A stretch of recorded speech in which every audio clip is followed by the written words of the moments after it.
Perfecto. Bueno, muy buenas noches a todos los que se encuentran hoy en mi oficina que se encuentra veraneando en la Ciudad de México. Pero nosotros seguimos aquí al pie del cañón para una nueva plática que he titulado Oficialmente Oficial. Esta plática es las que son las características de la correspondencia oficial en México. Posiblemente comparta algunas características con sí, servicios postales de otros países, pero seguro que no es idéntico, al menos no en su totalidad. Tenemos un objetivo para esta plática, el cual es mostrar las características de la correspondencia oficial en México, expuesta con documentación emitida por el mismo correo y leyes circundantes.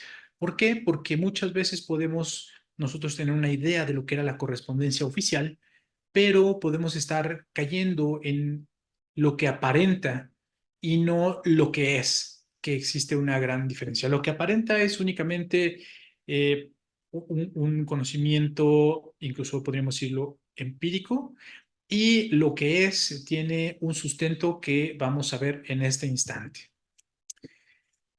Estoy tomando la definición de correspondencia oficial de lo que es el diccionario postal de 1904 que se elaboró en México por parte de el señor Velarde, eh, que trabajó en el correo y que obtuvo todas estas definiciones a partir de lo que eran las guías postales, códigos postales y documentación del servicio postal y que aplicó principalmente para el uso coloquial entre operarios del correo y filatelistas, lo cual permite tener un marco teórico interesante, porque es una definición que no está siendo inventada en el momento. Y dice que la correspondencia oficial es la que goza de franquicia de portes, total o parcialmente. Ahí explica que total es como lo que es procedente de las oficinas, empleados y funcionarios federales, y parcial como lo procedente de los gobiernos y funcionarios de los estados. En el servicio internacional, para México no se reconocía el carácter oficial del goce de esa franquicia, más la que se cambia entre administraciones de la Unión Postal Universal. Esa parte estuvo reglamentada en la UPU para que la comunicación entre un correo y otro de dos países no tuviera que pagarse, tenía una franquicia. ¿Ok? Y este era simplemente cuando tenía asuntos del servicio postal y que tenían que ver con el mismo motivo o era un motivo recíproco. Yo le mandaba, no era una cuestión particular, era un director general de un correo o alguna de las áreas del correo comunicándose a otro departamento del correo con un asunto que tiene que ver con la misma operación del correo. ¿Ok? Cuando nosotros vemos un sobre al cual identificamos como oficial, regularmente lo clasificamos porque cumple con características particulares, ¿no? Vemos algo como esto y decimos, bueno, esto es, sí, parece un sobre oficial, pero ¿cuáles son esas características que debemos considerar para llamarlo correspondencia oficial? Entonces aquí ves donde inicia una de las pláticas más pesadas y aburridas que voy a impartir, porque veremos antecedentes, y son antecedentes que vienen desde la Ordenanza General de Correos y Postas, Caminos y demás ramos de la Superintendencia General de 1794. ¿Ok? Esta aplicó para México porque México, recordemos, era la Nueva España. Entonces, todo lo que se hizo para la corona aplicaba para sus colonias y demás territorios. Entonces, se aplicó para México. Y bueno, aquí podemos ver la portada. Esta, cuando se elaboró, funcionó para regularizar la operación del correo de la corona. Y por lo tanto, como mencionaba, de la Nueva España, o sea, México. Este contenía 25 títulos, la cual abarcaba desde la Real y Suprema Junta hasta la observancia de las ordenanzas. Entonces era un documento bastante completo, muy objetivo, muy claro y del cual no podemos tener interpretaciones subjetivas. Tenemos que irnos al título 19, que era el título de los portes y pliegos y de su franquicia. ¿Ok? Este se encuentra en la página 165 y describe detalladamente el ejercicio de cobranza y la correspondencia franca de porte. Ahí es donde para México en las regulaciones inicia la parte de la franquicia postal y o lo que es la correspondencia oficial. En ese capítulo 1 decía que todo envío, por simple que fuera, debía de ir indicado por el porte que se cobraría. Esta tarifa estaría visible para todos. Estoy parafraseando porque el texto es un poco más largo. Entonces, cuando nosotros vemos una correspondencia de la época, nosotros tenemos que ver esto, que es lo que mencionaba como el porte que se cobraría. Y el requisito es que fuera visible para todos. Por eso se aplicaba en la parte del frente donde se encontraba el destinatario. Esto es bien importante porque con esto entendemos cómo funcionó la parte de la prefilatelia, no nada más de México, yo creo que de varios países.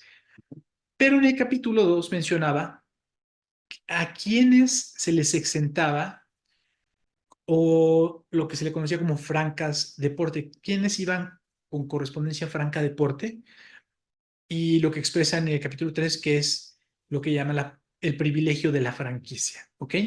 Entonces, ¿quiénes iban franca de porte? En esta carta vamos a ver claramente un ejemplo.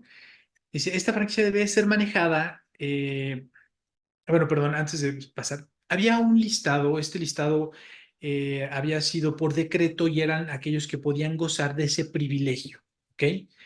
Y como era un privilegio, decía que esta franquicia debía de ser manejada con responsabilidad, pues quienes la usaran sin ser el titular de dicha franquicia serían presentados ante la justicia por el abuso de este y se les enjuiciaría, ¿ok? En el capítulo 10 de ese mismo título indica que cómo debe de tratarse esta franquicia. Y a partir de ahí, las franquicias estarían establecidas no solo para Nueva España, sino para el México independiente. ¿Por qué? Porque cuando pasamos a ser un país independiente, nosotros seguimos utilizando estas ordenanzas y se derogó toda la parte que no era, que no aplicaba para México, ¿no? Entonces, podríamos decir que a partir de este título 10, donde se trata la parte de la franquicia, se sentaron las bases para cuando tuvimos nuestro primer imperio, para la República, para el segundo imperio y para la restauración de la República y el México autónomo que continúa. Entonces, para hacer la franquicia válida, las personas y tribunales que contaran con esta franquicia debían de aplicar un sello negro con con el escudo de armas de Castilla y León, y que sería utilizado únicamente por aquellos listados en el Real Decreto del 7 de diciembre de 1716. Obviamente esto eran familias relacionadas con la corona, eran juzgados, eran tribunales, era toda la parte o la estructura de la corona. Y ojo, quiero que pongan mucha atención en este texto porque lo que vamos a ver es una consecuencia de un ejercicio filatélico en México. Este era el sello que debían de colocar. Era lo que mencionaba aquí, las armas de Castilla y León. Aquí lo vemos aplicado en una correspondencia de una princesa y aquí lo vemos en un correo oficial de una onza, que este era el sello al cual hacían referencia. Y bueno, yo les hacía una nota importante porque en esto se deriva una mala interpretación en México y el cual generó el nombre equivocado de sello negro a la correspondencia matallada por el correo. El sello negro no era aplicado por el correo, era aplicado por aquellos que tenían la franquicia e identificado por el correo para decir que ellos tenían la correspondencia franca. Este concepto fue retomado por filatelistas de forma equivocada en México para identificar cartas genéricas que pueden encajar en dos áreas, lo que es la correspondencia no franqueada y algunos casos de franquicias postales. Pero vamos a seguir viendo cómo es que entonces la franquicia postal funcionaba. El proceso de franquicia siempre estuvo regulado en esas ordenanzas y su aplicación de las ordenanzas, las que no fueron derogadas, entró en vigor en 1836 para el México independiente. ¿Ok? Voy a mostrar nuevamente lo que era esa transformación de el sello de lo que era León y Castilla, o era Castilla y León, este era el sello, y cuando nosotros nos volvimos independientes, se tenía que poner este sello que era el escudo nacional, ¿ok? Entonces, esta es la parte de las ordenanzas que no fueron derogadas y se mantuvieron vigentes hasta 1884, con la llegada del primer código postal de los Estados Unidos mexicanos. Entonces, prácticamente desde el México de colonia, pasando por el México independiente, entrando al México con un sistema postal con estampillas en 1856, continuó con la misma operación de lo que era la franquicia postal, por ende, el servicio oficial. ¿Ok? En este código postal de 1884 también viene explícito cómo debe de funcionar lo que era la correspondencia oficial a través de las franquicias postales y decía primero que estas correspondencias oficiales siempre debían ser consideradas como primera clase. ¿Ok? También decía en el capítulo 1, en la parte de franqueo, eh, en el artículo 173, que se ratificaba la exención de los empleados federales. Esto quiere decir que seguía siendo principalmente el gobierno federal, sus oficinas, el servicio postal, los que tenían esta exención de franqueo. Pero tenemos que entender bien esta parte porque ser exento del franqueo implicaba no colocar las estampillas. ¿Ok? Pero había también oficinas que tramitaban su franquicia postal, su franquicia para poder tener una correspondencia oficial. Y para estas, en el artículo 226, decía que se tenían que emitir estampillas especiales para ese fin. Aquí les estoy poniendo el texto escaneado de lo que es el código postal del 84, del 884, donde dice que los timbres oficiales tendrán en parte superior la palabra Servicio Postal Mexicano y en la inferior correspondencia oficial y en el centro las armas de la nación o el busto de Hidalgo. ¿Ok? El ganador fue el busto de Hidalgo, fue el que estuvimos utilizando por mucho tiempo, ya cuando incluso estábamos integrados a la Unión Postal Universal, y se ocupó por varios años hasta prácticamente finales de 1800. Esta información también se vuelve a ratificar en la guía postal de 1886, en el capítulo 2, donde dice que está titulado Timbres Postales, artículo 198, indica que la Secretaría de Gobernación sería la encargada de asignar las estampillas necesarias para la correspondencia oficial. ¿Qué nos da a entender también esta parte? Que las estampillas de correspondencia oficial no estaban a disposición del público en general.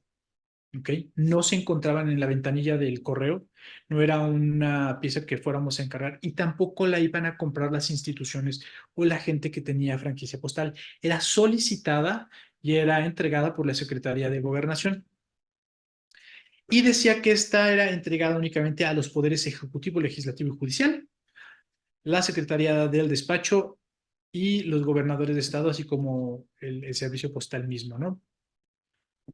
Entonces, entendamos dos situaciones. Había una correspondencia que estaba exenta de lo que era el franqueo. Aquí podemos ver una cubierta donde aquí dice Secretaría del Despacho, en el sobre Secretaría del Estado y el Despacho de Gobernación, ¿okay? De la República Mexicana. Ellos estaban exentos y todo lo que era su alrededor, operarios, todo tenían que poner estampillas que eran entregadas por la Secretaría de Gobernación para el uso oficial. En la guía de 1886 se inicia una regulación para cortar de tajo los abusos por el uso del servicio postal. Ahí empiezan a colocarse penalizaciones porque como la Secretaría de Gobernación era la que entregaba las estampillas y en los organismos les parecía fácil tener que utilizarlos, se aplicaron otros métodos de seguridad y otros castigos para quien los usara. De ahí, nosotros seguimos trabajando con esta correspondencia oficial hasta que entra el Código Postal de 1895, donde esa información se ratifica, pero también inicia un nuevo proceso que fue la sobremarca oficial. ¿Okay? En esta se aplicó en nuestras piezas de las molitas. Aquí vemos también un sobre igual de una Secretaría de Estado, que era la Secretaría de Hacienda, y vemos las estampillas con la sobremarca oficial. Y también en el Código Postal decía que estas tenían un lugar asignado para depósito, ya que la Secretaría de Gobernación entregaba estas estampillas a las dependencias, tenían ellos que tener un lugar asignado en el cual se iba a recibir toda esa correspondencia. Por eso la razón de que aparecieran estos matasellos que eran de correo oficial. ¿Okay? No eran entregados también en el mostrador o en la ventanilla principal. Ellos tenían su área de depósito y tenían otras condiciones. Por ejemplo, en el Código Postal decía también que toda esa correspondencia, una vez que iba a ser transportada, se iba a colocar en una valija, iba a estar cerrada y solamente los administradores tendrían la llave de esto. ¿Okay? O sea, no iban en conjunto con las demás cartas. Sin embargo, ya para la entrega, sí eran asignados carteros que eran los que hacían la entrega una vez que llegaba al destino. Aquí podemos ver otro caso. Este es de la Administración Local de Correos del Distrito Federal. No lleva estampillas. No lleva estampillas. ¿Por qué? Porque ellos tenían o gozaban de esa exención. Ambos eran franquicias, una con exención y otra que tenía que poner sus portes. Nos vamos a 1901, donde nuevamente se ratifica la información para esa correspondencia oficial, prácticamente cuando nosotros logramos entender cómo operaba desde antes del Código Postal de 1884, podemos comprender todo lo que se fue derivando de la operación de lo que era el servicio oficial, con pequeñas enmiendas y cambios de cómo se entregaban las piezas, de cómo se tenían quiénes eran los que estaban asignados para tenerla. Entonces, en este Código Postal de 1901, indica que los administradores que cometieron el error de enviar o dar tránsito a correspondencia libre de porte sin que éstas cumplieran con los requisitos, pagarían el doble del porte que ellos deberían pagar prácticamente. Esto es en el párrafo 84 de esa guía. Eh, en 1937 se volvieron a hacer algunas enmiendas y la correspondencia oficial se aplicó para 7 áreas en México. Empezaba con los 3 poderes, que era el Ejecutivo, el Legislativo y Judicial, la correspondencia del presidente, subsecretarios de Estado, jefes de departamentos autónomos y siempre la Dirección General de Correos. Los gobiernos de los estados y municipios dirigidas a oficinas federales. Cuando no iban dirigidas a oficinas federales, tenían que pagarlo con estampillas con la sobremarca oficial. ¿Okay? Las áreas de estadística y censos, por ejemplo, lo que era, eh, ahorita se me fue, tengo un trabajo del clima y lo que era la parte que se encargaba de hacer la, el pronóstico del tiempo, tenía esa franquicia. ¿Okay? Entonces ellos podían utilizarla y enviarla. ¿Por qué? Porque ellos como detectaban emergencias como huracanes, vamos, situaciones de clima, de problemas naturales, tenían ese privilegio, no iban a ponerse a buscar estampillas y a ver si tenían el porte correcto, era únicamente vengo a dejar esta carta, es importante, ¿por qué? Porque vemos que se aproxima un golfo, ¿ok? Entonces tenían esa franquicia. El registro civil, hay mucha correspondencia de registro civil circulante con estampillas de oficial en México, muy bella, principalmente de Revolución y posteriormente de la Revolución. También se encuentran las publicaciones periódicas bajo el artículo 515 de la Ley de las Vías Generales de Comunicación. Estas publicaciones tenían que ser aprobadas por parte de la Secretaría de Comunicaciones y Transportes y Obras Públicas en ese momento. Aquí vemos un ejemplo, ¿no? Vemos un sobre de la Presidencia de la República, pero vamos a ver a quién va dirigida. Recuerden que la presidencia tenía la exención, pero también era siempre y cuando estuviera dirigido a las organizaciones del mismo gobierno. Pero como estaba dirigida a la Compañía Nacional de Dinamita y Explosivos, entonces utilizaba una estampilla de las que la Secretaría de Gobernación entregaba para el uso de portes regulares. Aquí vemos nuevamente, como bien lo decía, todo lo que era la franquicia tenía que ser al interior del país, no contaba para el exterior. Entonces, esta carta que sale de la Secretaría de Economía, que va al exterior, no trae el dato aquí, pero sabemos la marca postal auxiliar y por el reverso que iba al exterior. Entonces tenía que utilizar una estampilla con ese gomígrafo de oficial para que pudiera encauzarse. ¿Ok? No podía ir exenta de ese porte. Aquí vemos otra carta, nuevamente de la Secretaría de Relaciones Exteriores, bajo el mismo criterio.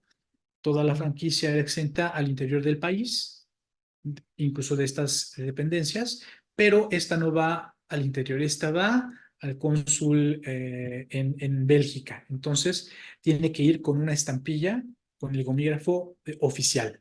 Entonces, hasta el momento creo que todo lo que estamos viendo tiene mucha consistencia con la regulación que está en los códigos, guías y demás reglamentación. ¿Okay? Para estos años se aplicaban las correspondencias ordinarias y registradas solamente en casos de alta importancia, ¿ok? Y podían también aplicarse servicios de entrega inmediata, acuse de recibo o correo aéreo, de acuerdo a lo que era el artículo 516 de la Ley de Vías Generales de Comunicación. Otra de las cosas es que se sancionaría a aquel que usara mal uso de esta franquicia, también en el artículo 579 de la Ley de las Vías Generales de Comunicación. Y bueno,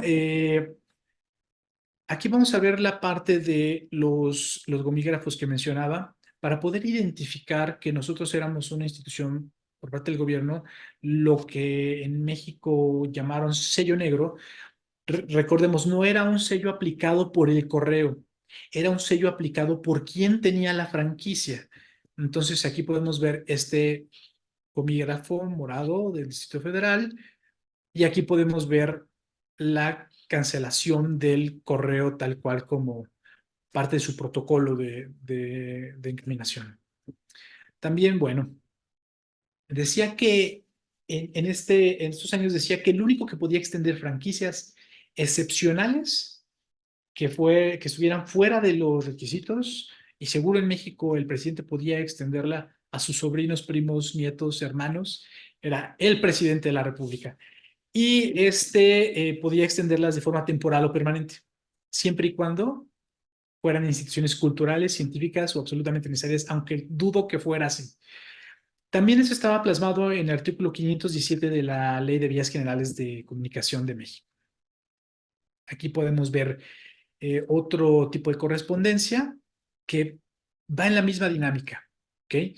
Tenemos aquí una oficina de publicaciones dependiente del gobierno federal, pero va a Suiza. Por lo tanto, tendría que estar utilizando estas piezas que eran asignadas por la Secretaría de Gobernación para ser utilizados como el comprobante de que había sido pagado. ¿Por qué yo hago un cruce de información que aparece en los códigos? ¿Por qué tenía que comprobarse este pago con este servicio oficial? Porque el código postal habla también de dos tipos de correspondencia. La primera es la no franqueada, que al no estar franqueadas decía que no debía de dársele camino, no debía de ponerse en ruta para entrega, tenía que quedarse en lista. Y creo que esa era una razón muy justificable para que la franquicia postal no tuviera la extensión hacia el exterior, porque llegando para poder hacerse entrega tendría que haber existido un pago por parte del destinatario. Tú hablando de gobierno no quieres que exista ese retraso en tu comunicación, entonces tenías este procedimiento, ¿no? Con estampillas de servicio oficial. Para la guía de 1953, cambia rotundamente la parte de lo que es la correspondencia oficial, porque ahora había que hacer una solicitud y esta se hacía al administrador de correos. Este administrador de correos la remitía al Departamento Técnico de Organización de la Dirección General y ellos resolvían dar o no dar una franquicia. Entonces, cuando daban esta franquicia, ellos otorgaban instrucciones con lo que era el sello número 1, así era titulado, que tenía el escudo nacional. Cada dependencia tenía su propio nombre, tenía que estar en estas condiciones, y es como lo vemos en muchas de los sobres que mostré y que voy a mostrar más adelante. Entonces, obviamente estos se encuentran con el ejemplo de la Dirección General de Correos, Dirección General de Correos en un anillo, Dirección General de Correos también, Administración de Correos en un anillo. Entonces, nosotros vamos a encontrar una gran consistencia entre lo que iba pasando y lo que fue apareciendo también de piezas en nuestra filatelia mexicana. Eh, En 1953 se continuó con esta franquicia postal para la Dirección General y todas sus dependencias. O sea, administraciones, agencias y sucursales. Y también incluía esto en el artículo 515 y 16 de la Ley de Vías Generales de Comunicación. Estos eran los únicos que tenían acceso a los servicios de entrega inmediata, servicio aéreo y acuse de recibo. Todos los demás, aunque fueran primera clase, eran de un servicio terrestre ordinario, y si querían usar un servicio adicional tenían que pagarlo. Por eso vamos a encontrar muchos ejemplos que ahorita vamos a ver que traen ese porte adicional. Por ejemplo, esta carta de la Secretaría de Marina, que era una extensión de lo que era el Poder Ejecutivo Federal, y como decía la franquicia, todo organismo eh, parte del gobierno federal tenía esa excepción. Pero, ¿qué está ocurriendo aquí? Que están pagándolo como registrado. Y recordemos que ahí decía que todo lo que iba adicional a lo que era primera clase tenía que ser pagado. Por lo tanto, en el reverso está ese porte adicional, porque ya no fue una carta de primera clase de ruta ordinaria, fue una eh, carta que, aparte de llevar la franquicia, pagó un servicio registrado y cumple con todas las características. Aquí vemos el sello de oficial, aquí vemos la parte de los gomígrafos de salida, de llegada. Entonces es interesante cuando nosotros conocemos toda la parte de la reglamentación del correo, como muchas piezas que parecerían alienígenas, que parecerían monstruos o pequeños Frankenstein, cobran sentido. Bueno, también en esta guía extienden todavía la responsabilidad a los empleados del correo para que ellos supervisaran la parte de las franquicias, ¿ok? Y ellos tenían la obligación de notificar si existían sospechas. Entonces, esta carta que iba de primera clase, la iban a transferir a la tercera, cuarta o quinta clase para que pudiera ser examinada. Y se examinaba con dos testigos empleados de la misma oficina de correos. Entonces, siempre tendríamos que tener en cuenta que todas esas correspondencias que eran entregadas al servicio postal, sí eran revisadas visualmente, y también creo que debían de pasar por un procedimiento de experiencia del servidor público. Vamos a decirlo, si yo, que soy el que recibo la correspondencia oficial, veo que siempre viene el señor asistente del secretario, existe una cotidianidad que vamos a relacionar como que esto es normal. Pero si un día viene una persona ajena y dice, oye, vengo a dejar también la carta del secretario del presidente de la República, aquí te la dejo, y ya no es lo común, entonces empezaba a levantar sospechas y es donde tenía que entrar el procedimiento anterior. También decía que todo aquel que utilizara la franquicia indebidamente y se le comprobara, pagaría el quíntuple del franqueo que causaba el envío. Aquí vemos otra correspondencia oficial. Y por último, nos vamos a lo que es la Ley del Servicio Postal Mexicano de 1886, que fue una reforma inicial en la cual ya aparece el Servicio Postal Mexicano como tal, como un órgano descentralizado, y que se ratifica en el Diario Oficial de la Federación en el 2015 y que tiene una actualización por decreto de franquicias en el 2010. Ya estamos hablando de correspondencia muy reciente. Eh, Aquí se modifican los artículos 69, 70, 71 y 72 de la Ley de Servicio Postal Mexicano y que tuvieron su publicación en el Diario Oficial de la Federación el 26 de marzo de ese mismo año.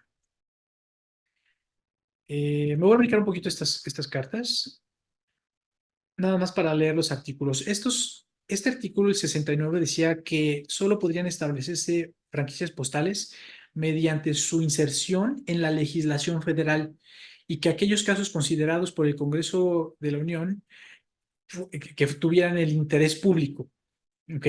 Entonces ahí podían tramitar franquicia postal nuevamente institutos como la Universidad Autónoma de México, pero tenía que solicitarla a través de lo que era el Congreso de la Unión. Aquí vemos una carta de un registro civil. También me la voy a brincar un poquito para que podamos ver. También decía el artículo 69 que una vez establecidas de conformidad, como lo dispuesto en el párrafo anterior, la instrumentación de las franquicias debía ejercerse mediante el convenio que se suscribía entre el organismo y el beneficiario del servicio.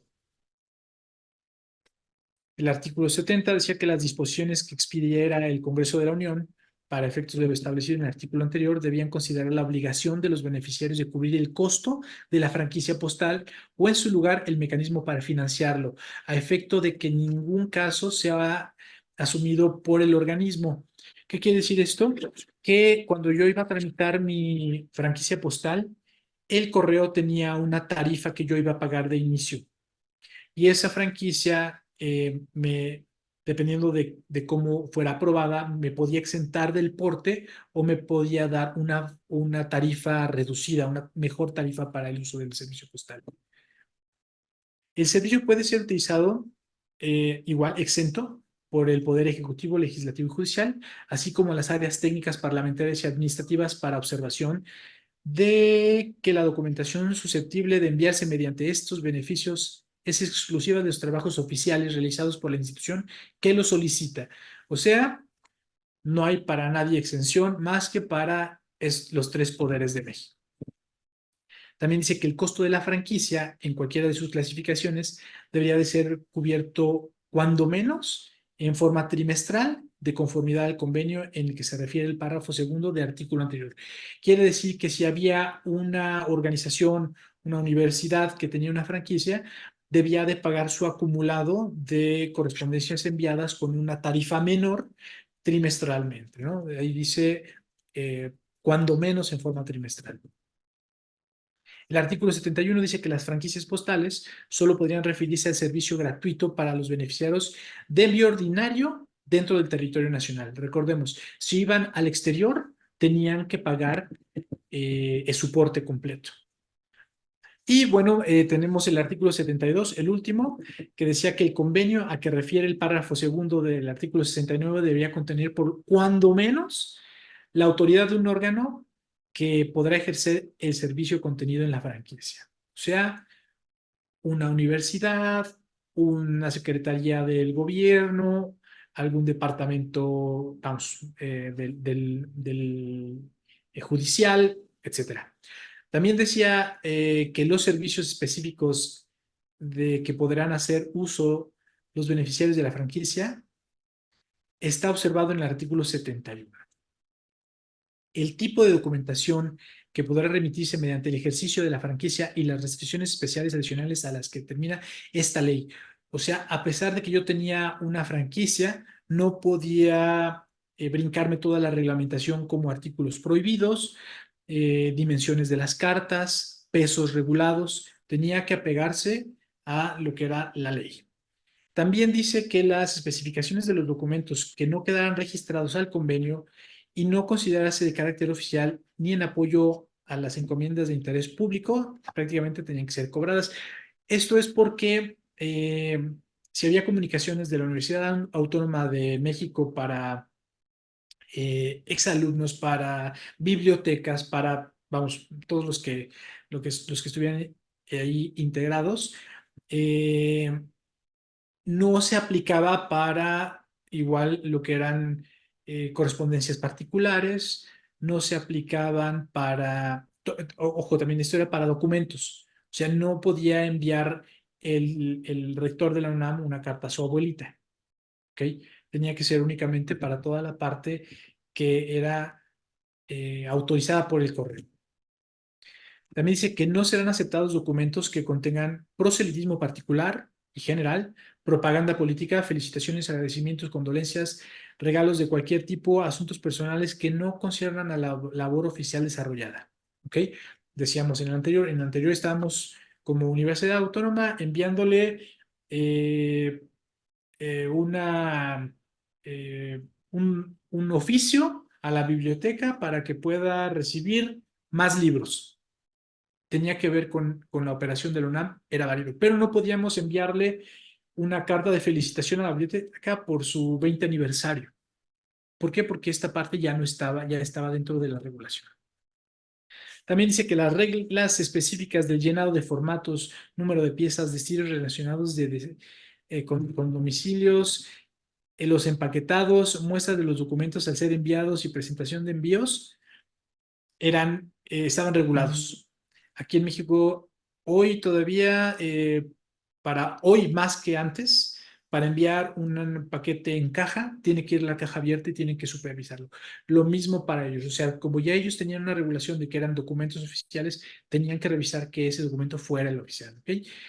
Y por último, el 7, las oficinas del organismo en el que podrán depositarse los envíos en uso de la franquicia.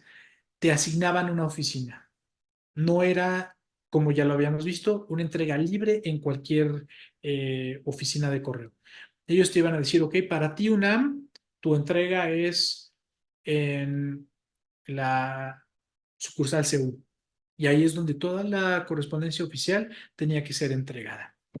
Entonces, vimos hasta el último, hasta todavía la regulación del 2010 para lo que es la correspondencia oficial. Pasamos por todos los códigos y guías donde tienen algunas enmiendas. Entonces, a partir de este punto podemos entender, me voy a regresar, este tipo de correspondencias. Este tipo de correspondencias venían del servicio postal eh, y eran, aquí se puede observar, nacionales, por lo tanto, no llevaban estampillas. Y recordamos que también decía la reglamentación que si se utilizara había una penalización pagando 5 veces el porte. Aquí también lo dice. El que usar este sobre en asuntos particulares se le exigirá que pague 5 veces el porte correspondiente, que se duplicará si reincide. Si fuera empleado federal, será destituido. ¿Ok? Este tipo de sobres no eran para uso personal, aunque debo de ser honesto, todos los filatelistas mexicanos tenemos uno o dos que nos regalaron en blanco, los del servicio postal o tu servidor público más querido. Aquí tenemos este otro, este sale del servicio postal, de la Gerencia de Filatelia y Cultura Postal. Recordemos, no cubrían porte porque eran servicio postal y va dirigido a un filatelista. ¿Okay? Ven que eso va a la secretaria de Amexfil en el año de 1995. ¿Ok? Creo que la mayoría de las correspondencias que nosotros podemos ver se entiende por qué van en algunos casos franqueadas o no. Esta, por ejemplo, esta carta que va de lo que es el registro civil, que debería de tener una franquicia, va porteada porque va con un número de registro, de registrado, y va, como va registrado, tiene esa característica de no estar exenta. Sin embargo, vamos a encontrar también cartas de las mismas organizaciones que no llevan estampillas. Entonces, ahí podemos entender cuál es la situación de por qué en algunos casos en México sí llevan y en otros no llevan estampillas. ¿Sale? Al momento, no me queda nada más que ver el último caso que me iba a brincar. Nuevamente un caso donde vemos una carta de la Secretaría de Hacienda y Crédito Público, pero que va registrada, por lo tanto, va pagada. ¿Ok? En conclusión, creo que esta área de oficial, no importa si se colecciona por gusto o se colecciona para exhibir, cada sobre que se muestra debe de tener un sustento legal y da este sustento forma al marco legal al que está pegado y cómo se utilizó. ¿Ok? Les agradezco mucho, espero no haberlos aburrido, mucha información, mucho texto. Gracias. Muchísimas gracias, Mario. Muy interesante la presentación. Gracias. ¿Preguntas o comentarios para ¿Ya, Mario? ya despierten? No, interesante, pero mientras aparecen las preguntas, bueno, yo tengo una, Mario. Bueno, primero el Gracias. comentario. Sí, Interesante que en México vivía un matasello que dijera oficial, sí, y que por lo visto tenías que depositarlas en un lugar específico. es A correcto. diferencia, por ejemplo, aquí en Honduras, estaban las estampillas oficiales, pero no tenía un cancelador oficial, era el cancelador común de correos y, y con el tiempo sí se fue degenerando el uso de la estampilla oficial que se utilizó para correspondencias que no eran oficiales. A veces esta Mm. se mezclaba con portes ordinarios, porque era lo que había. Pero interesante, nunca había visto que había un cancelador específico para esas estampillas. Sí, Y realmente, ujú, perdón que sí, interrumpa, la parte complicada de entender la correspondencia oficial en ujú, México es entender su protocolo, ujú, porque entendiendo su protocolo, nosotros podemos ya definir las piezas, o sea, ver una pieza y decir, esta pieza es falsa ujú, o es filatélicamente un fraude filatélico, ¿no? Está hecha para el comercio. O sí, podemos detectar que es una pieza buena, ujú, porque cumplían con esas características. ¿Sale? ujú. Ah, ya, Gracias. de nada.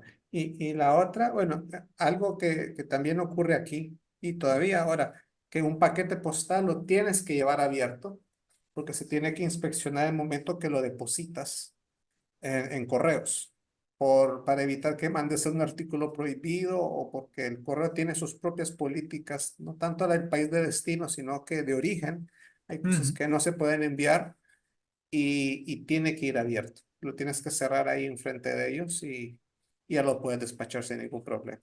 Es correcto. Y esa parte entra en vigor hasta 1953 prácticamente, Ujú, porque previo a eso solamente lo que no podía viajar eran artículos prohibidos y la forma en la que se recibía era, ¿qué va en tu caja o qué va en tu carta? ujú, Ah, va una carta, va un libro. O ujú, sea, lo que se tenía ahí era una declaración de verdad. ujú. Sin embargo, para años posteriores, lo que ya, ya no confiaron en la gente tanto, entonces tuvieron que inspeccionar tanto las cartas como los paquetes. Ah, ya, perfecto. Gracias, Mario. No, gracias a ti, no. ¿Alguna otra pregunta? Creo que Ahí está. se tiene que ver la plática 2 o 3 veces para generar preguntas porque es muy pesada la información. No, pero ahí miro, Así está. ahí miro Luis, Luis levantando la mano. gracias. Mario, excelente presentación, muy buenas piezas las que presentas. Y yo solo Gracias. quería agregar algo. Hay también papelería postal oficial, que es Sí, es bellísima correcto. y que bueno, no sé, en una subsecuente parte tal vez podrías mostrar algunas piezas de esa papelería postal oficial, que también es, bueno, particularmente la de la época del siglo XIX es muy bonita, ¿no? Es lo Así único que es. quería agregar. Gracias. Ahí en la presentación, en las primeras diapositivas, presento algunas de esos documentos que estaban hechos para poder ser identificados tal cual como una correspondencia oficial. ¿Alguna otra pregunta?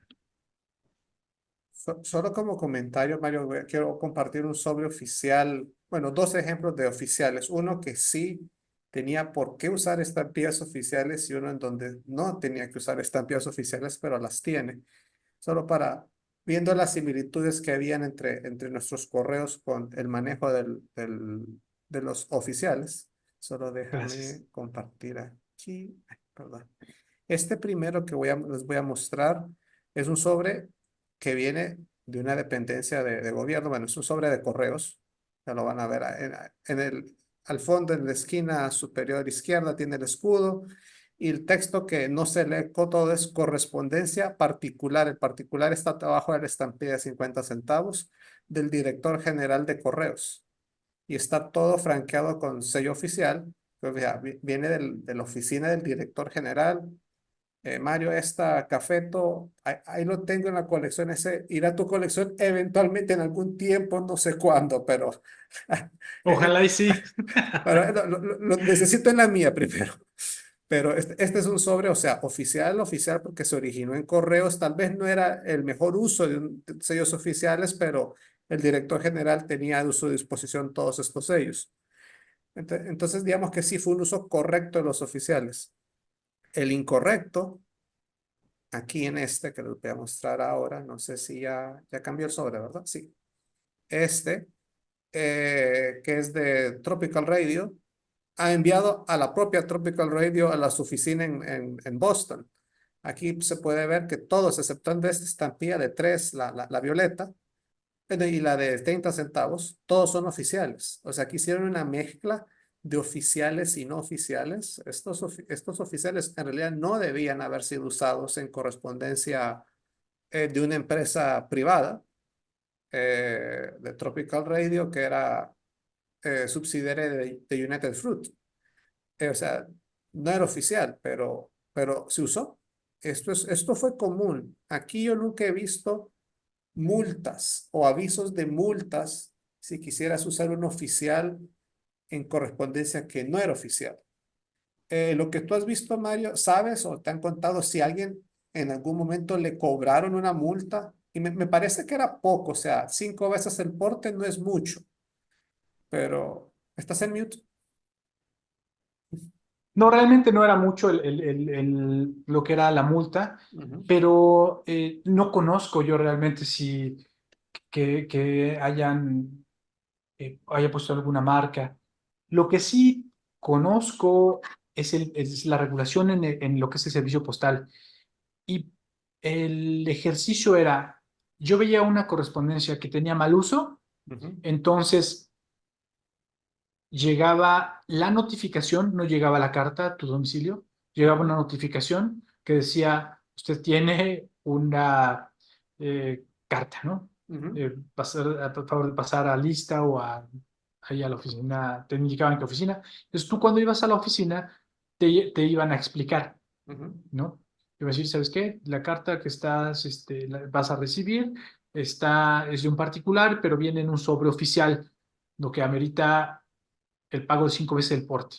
Y ujú, el porte es de 7.50, entonces ujú, pagas 40 pesos, ujú, vamos, que es nada. ujú, Pero no había por qué ponerle estampillas a esos 40 pesos, porque tú a final de cuentas lo que hacías era pagar una multa y no pagar un porte. ujú, Por eso yo no conozco que exista una carta que cumplía con eso. Ahora, nosotros en el correo dejamos de tener lo que eran estampillas el pago de multa, que sí tuvimos. Ujú. Tuvimos estampillas para lo que era el pago de correspondencia a falta de porte,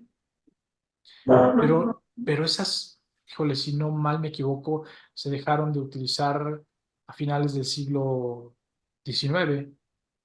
Realmente, y estaban más relacionadas a la falta de porte y no a las multas que pudieran generarse por faltas administrativas. Ah, ya. Entonces esa parte es complicada. Sí, porque digamos, yo he visto en las de Estados Unidos, creo que Rafael también podría, no sé si tienes alguna, Rafael, que dice que las multas son creo que 200 300 dólares o hasta en los sobres. Sí, sí, eso es lo que... Eso ya es, eso 200, es 500 for illegal use. por uso ilegal de un oficial, eso Ajá. es alto. Debo tenerla en uno de estos, ¿no? Pero Ah, ya. no. Pero ese sí, son cantidades en los cientos de Ya. dólares, sí, sí, son altas, son multas muy Pero altas. porque el servicio postal de Estados Unidos así lo Ujú, establecía sí, también. sí, sí, sí. Pero en México, o sea, 5 veces el porte, la verdad es que es, dame dos. Sí, sí, aquí, vamos, aquí yo nunca he visto Necesito dos para mi colección. Apúntamelos, por favor. Múltame. igual, como te digo, aquí nunca es, por lo menos yo nunca he visto que se haya hecho mención a una multa por un oficial mal utilizado. Eh, y eventualmente el servicio, digamos, oficial desapareció porque ya no tenía sentido. Y desaparecieron las estampillas oficiales. Ya se usaba porte común, estampillas comunes para la correspondencia gubernamental. Así es. Sí, Miren, ok. yo les puedo mostrar un Sí. par de casos que cumplían eh, correctamente, Permítame. porque Bueno, mostré algunos que iban ahí. porteados. Sí. Aquí ustedes van a ver esta carta. Es Ujú, del Ejecutivo Federal, pero como va al interior, ujú, no lleva ninguna estampilla, ¿no? ujú, Tiene su cancelación de recibido. ujú. Entonces realmente no tienen, cumplen con todas las características. Cumplen correctamente con todas las características. No sé si Luis se refiere a este tipo de papelería postal también. Tenlo ahí. Ahí.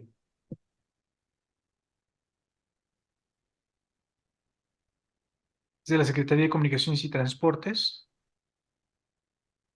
Y también no trae porte porque va de la Secretaría a un domicilio en la ciudad. Entonces, como vamos a hablar una correspondencia urbana. Ujú. Yo estaba pensando, Mario, en la que tiene al Hidalgo de perfil, que tiene Servicio Postal Ah, ok. Mexicano de Sí, arriba. sí, sí. No puse ninguna de las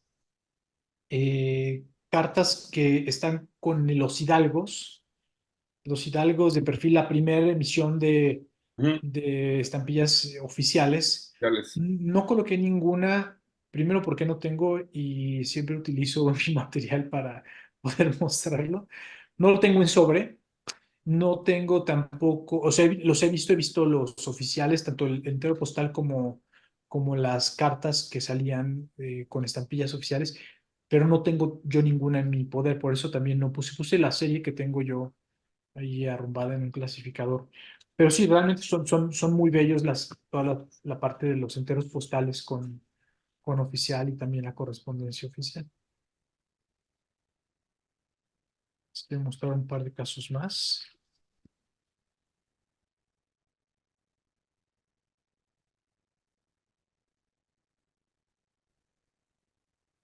Este es uno de los casos que a mí me parece que parecería, me gustaría que la analizaran y me dijeran Ujú. qué ocurre aquí. Déjame ver sobre la Embajada de México en Washington. O sea, es una carta local en Estados Unidos, correo diplomático. Pues creo que las embajadas tenían sus franquicias. eh, Exactamente. sí, igual aquí.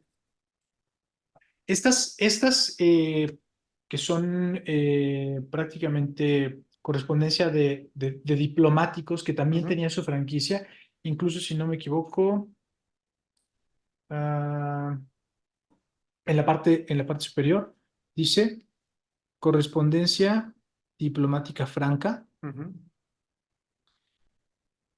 Yo quisiera, bueno, voy a buscar a ver si en estos casos, si hubiera sido enviado a México, hubiera llegado sin estampillas, pero es para poder hacer un cruce de regulación, Ujú. porque efectivamente este no trae una estampilla y cumple el mismo procedimiento que el de México.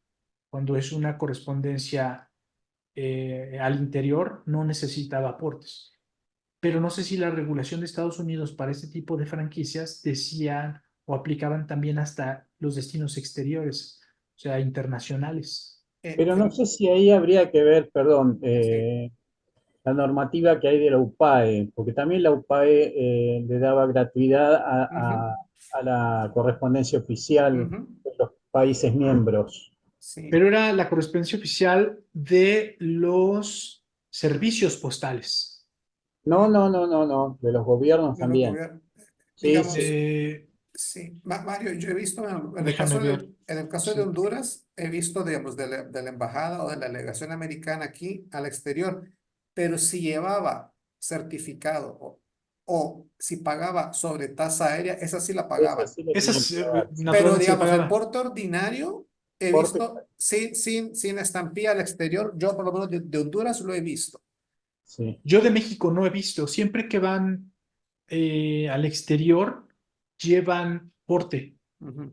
Por eso digo, o tal vez, bueno, Estados Unidos, si mandaba al exterior, o en tu caso, si mandaban a través de tu servicio, adelante, ¿no? Porque Sí. así está regulado, pero vamos, es interesante. ¿Qué tal, Sergio? ¿Cómo Tengo estás? una manito en alto. Sergio, después voy con Hola, Rafael. hola.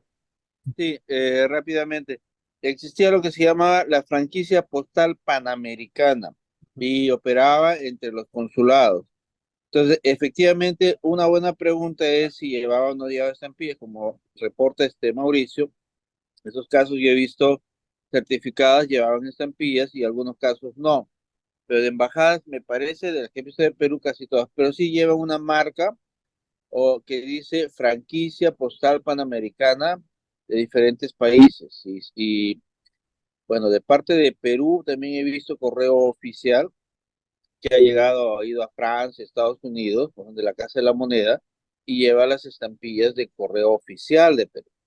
O sea, eso sí puede ser. Pero de las embajadas sí quería remarcar, existe, no sé si todavía tiene ese nombre o en Perú ya no hay franquicias de nada, por ejemplo. Ujú. Pero mientras existía la franquicia postal panamericana y he visto un sinnúmero de sobres de Perú y otras embajadas o de embajada internacional que llevan esa marca o esa escritura ahí encima.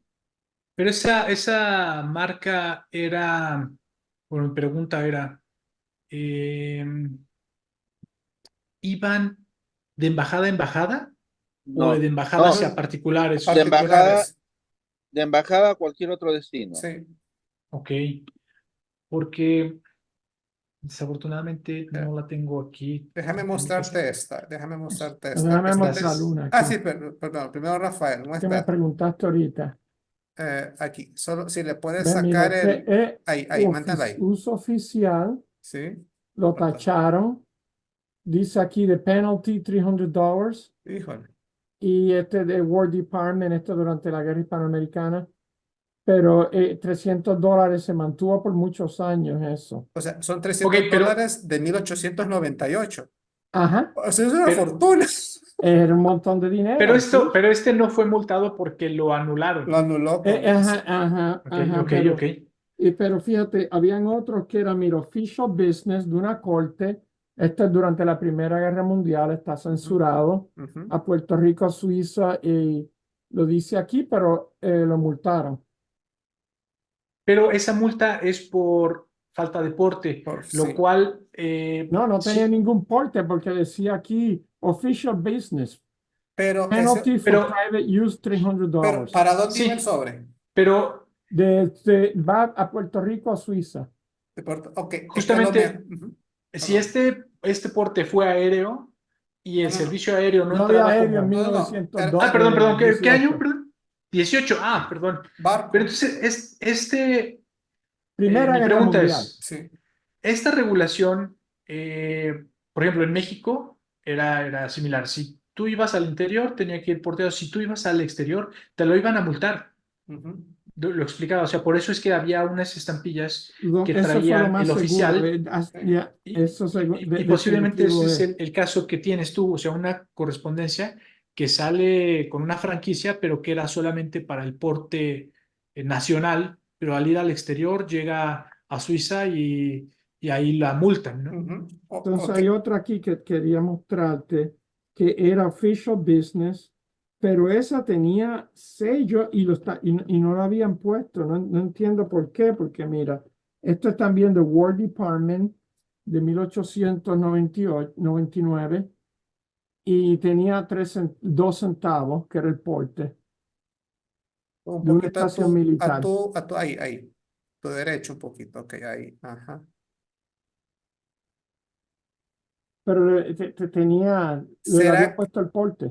pero será que pesaba mucho y necesitaba extra? Ya, pero es from the War Department. Salió de una estación militar y pasó por otra estación militar, lo de San Juan. Y algunas tienen porte y otras no. Nunca entendí. Esto era una carta de un soldado también. Pero 1800, o sea, eso era cuando la guerra ya había acabado. Sí, Ok, ya era parte de Estados Unidos, ok, sí. En el interesante, 99. interesante. Octubre 17 fue que cambiaron de gobierno, de Sí, país. no, sí. Mira, Mario, por ejemplo, te quiero mostrar que esta era de embajada a particular. Aquí, eh, ahí viene, ahí está. Mira, de la ¿Ok? embajada, del embajador a un particular. Y obviamente, incluso la propia embajada tenía su sellito, su gomígrafo rectangular, porque es el mismo la misma tinta que el de el escudo, y con su convención y diplomático, franco. Ujú. Esa franquicia que menciona Sergio, la franquicia postal panamericana. Claro.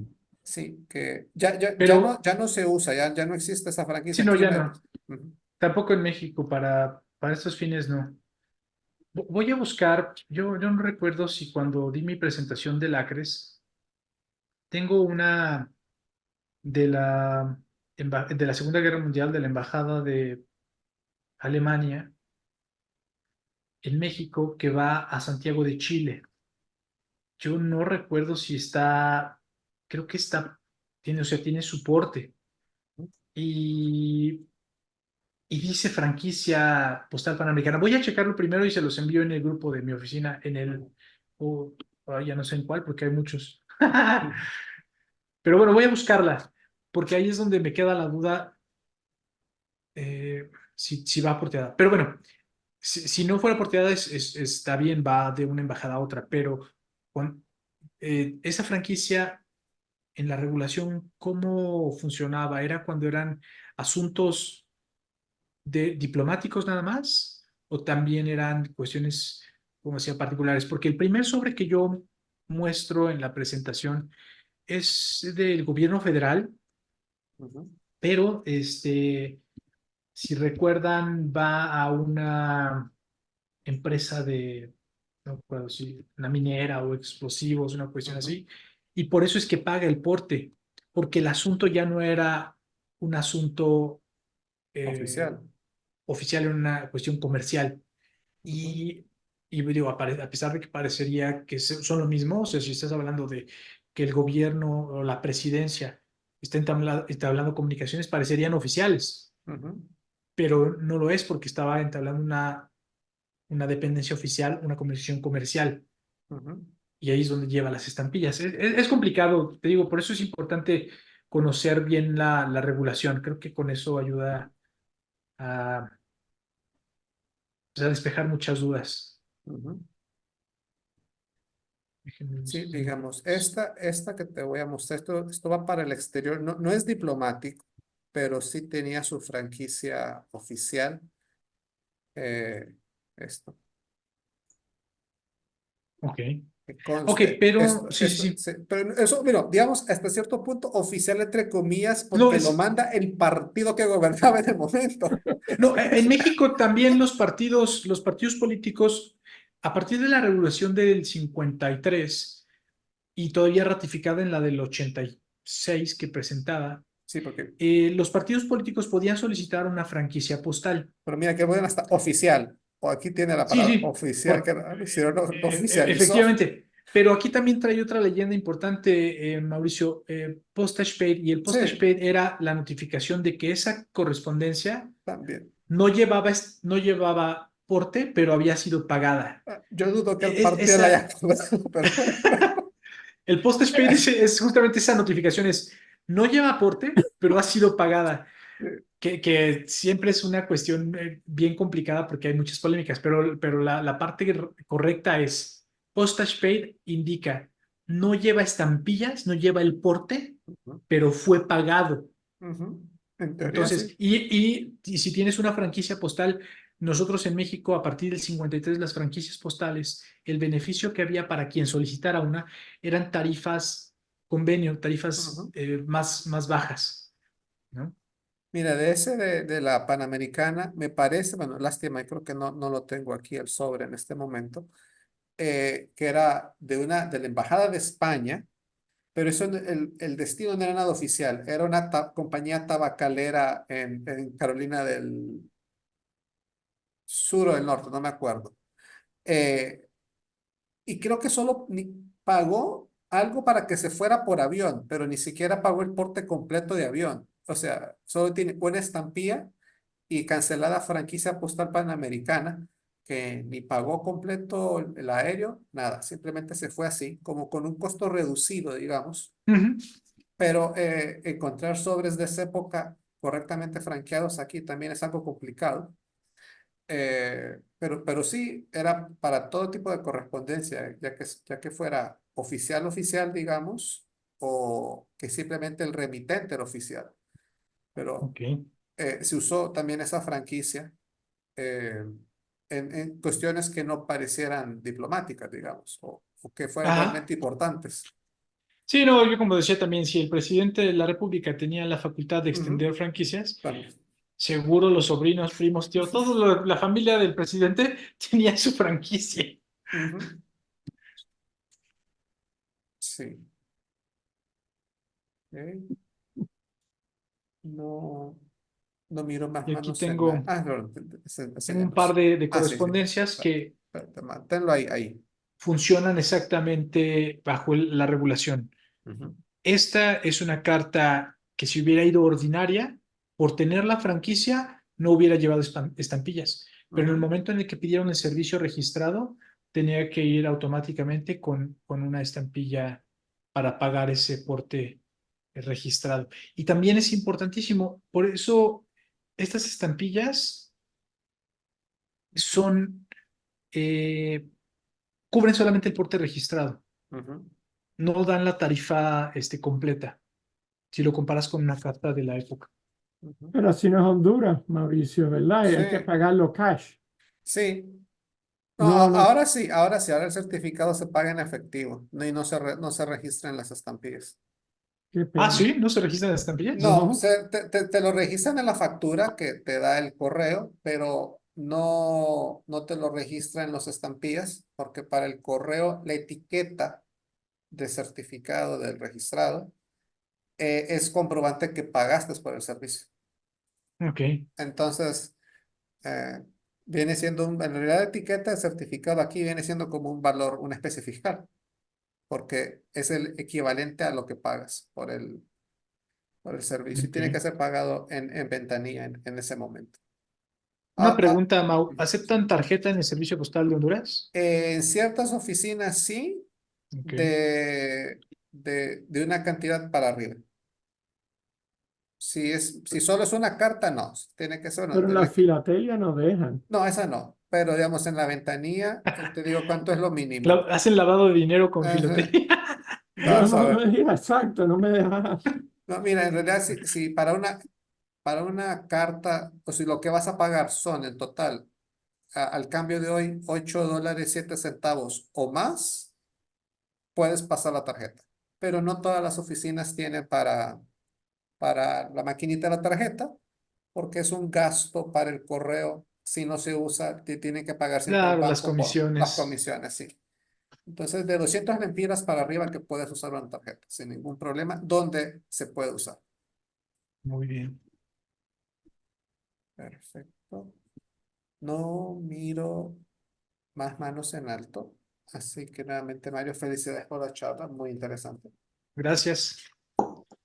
Aquí no tuve que inventar ningún término, tuve que inventar ningún procedimiento, porque todo Perfecto. está bien establecido, entonces ya hay más bases para poder estudiar correspondencia oficial. Que en México es muy complicado, ¿eh? Ujú. Porque abundan las piezas, pero, pero no conozco todavía una colección que explique detalladamente cuáles eran las condiciones del servicio.